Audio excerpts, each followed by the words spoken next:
Assalamualaikum warahmatullahi wabarakatuh. Halo Sobat Santi, salam sehat. Kita jumpa lagi di Cangkir Santi 9, berbincang dan berpikir untuk insan peneliti, tayangan nomor 9. Hari ini saya masih seperti Cangkir Santi 8 ada di Magetan, Jawa Timur. Kita lanjutkan ya yang kemarin tentang dasar statistik.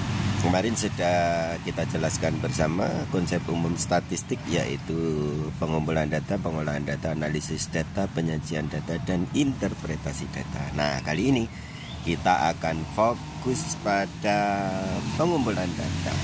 Kenapa? Karena kadangkala adik-adik mahasiswa itu bingung memilih cara pengumpulan data dan apa saja sih yang bisa kita pilih untuk pengumpulan data. Yuk kita telisik lebih jauh. Pada tayangan sebelumnya telah kita bahas bersama bahwa pengumpulan data adalah tahap 1 statistik, tahap kedua adalah pengolahan data, tahap ketiga analisis data yang biasanya bersamaan dengan penyajian, lalu terakhir penafsiran atau interpretasi data. Nah, jadi pengumpulan data, pengolahan data, analisis data, penyajian data, dan interpretasi data yang kemarin digunakan untuk mengambil keputusan atau untuk decision making, ya, seperti itu. Nah, hari ini kita akan melihat beberapa cara tentang pengumpulan data. Apa saja sih kan gitu. Maka ini saya tarik ke sini. Ada beberapa cara pengumpulan data ya. Yang paling gampang kita berfokus pada indera kita saja. Kalau kita mengumpulkan data dengan indera mulut kita, kita berbicara, maka ini dinamakan wawancara atau interview. Wawancara dengan menggunakan alat yaitu interview guide. Interview guide ya, atau pedoman wawancara. Isinya adalah sebuah daftar pertanyaan. Pertanyaannya nggak banyak, tapi mungkin jawabannya bisa panjang ya, mungkin pertanyaannya cuma satu. Apa yang mendasari Anda untuk berminat menjadi guru? Nah gitu, maka nanti jawabannya bisa panjang, tapi pertanyaannya cuma satu itu.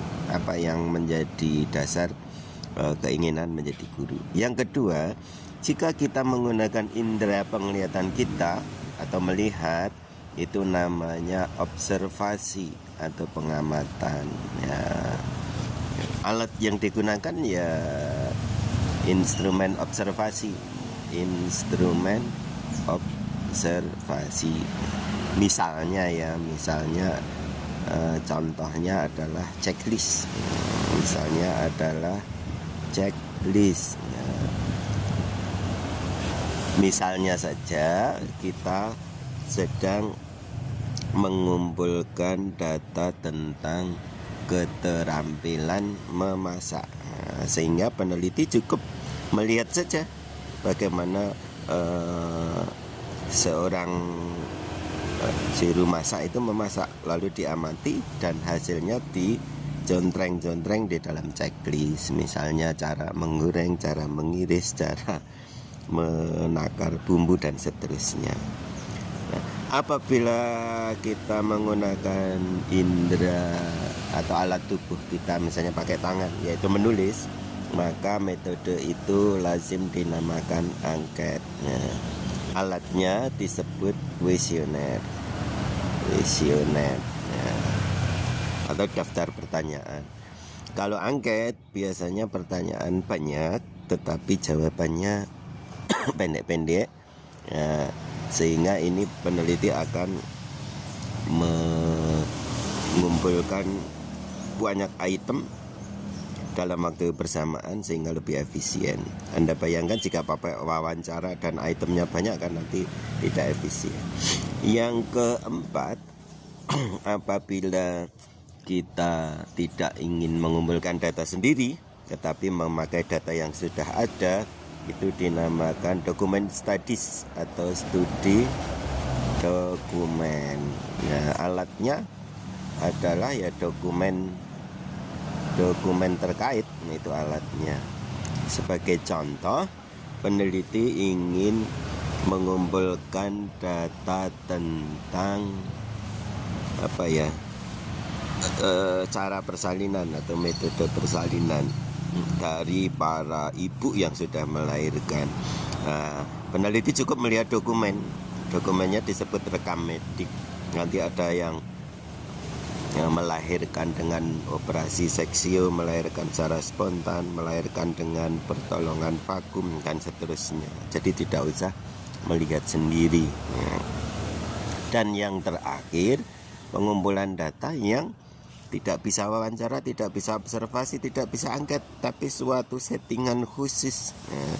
Itu bolehlah disebut dengan pemeriksaan khusus. Sebagai contoh, alatnya ya alat pemeriksaan khusus tadi. Sebagai contoh, peneliti ingin mengukur tekanan darah. Saat mengukur tekanan darah, ini kan mau disebut wawancara, observasi, angket, dan juga tidak cocok. Maka ya pemeriksaan khusus atau prosedur pemeriksaan tekanan darah. Jadi di situ juga ada wawancaranya, juga ada melihat atau observasi berapa nilai atau tingginya air raksa di sfigmomanometer dan seterusnya. Contoh lainnya adalah mengukur status gizi. Status gizi gimana ya? Ya harus pemeriksaan khusus. Misalnya mengukur berat badan, lalu mengukur tinggi badan, lalu memasukkan hasil pengukuran berat badan, tinggi badan ke dalam rumus BMI atau Body Mass Index, barulah diketahui status gizi. Nah, jadi kira-kira seperti itu. Jadi setidaknya nanti kawan-kawan peneliti apabila mau penelitian, saya mengumpulkan data dengan cara apa ya? Ya pilihannya saya rasa ya cuma ini aja. Ada wawancara, ada mengamati atau observasi, ada angket ya, daftar pertanyaan yang dijawab dengan tulisan, online maupun offline bisa. Studi dokumen, kita melihat dokumen yang kita dapat itu namanya data sekunder. Kemudian pemeriksaan khusus. Nah, yang saya tandai contreng ini nanti akan menghasilkan data primer karena kita ngukur sendiri.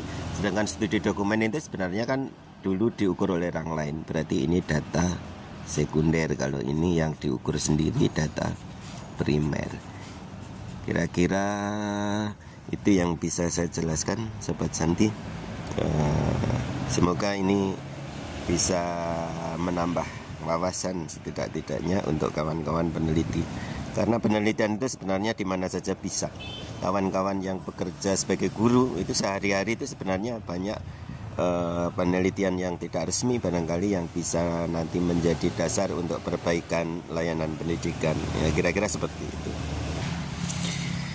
Saya rasa cukup dulu Sobat Santi. Kita akan jumpa lagi pada tayangan berikutnya, yaitu Cangkir Santi ke-10. Selamat beraktivitas. Salam sehat, sukses dan bahagia untuk kita semua. Assalamualaikum warahmatullahi wabarakatuh dan salam sejahtera.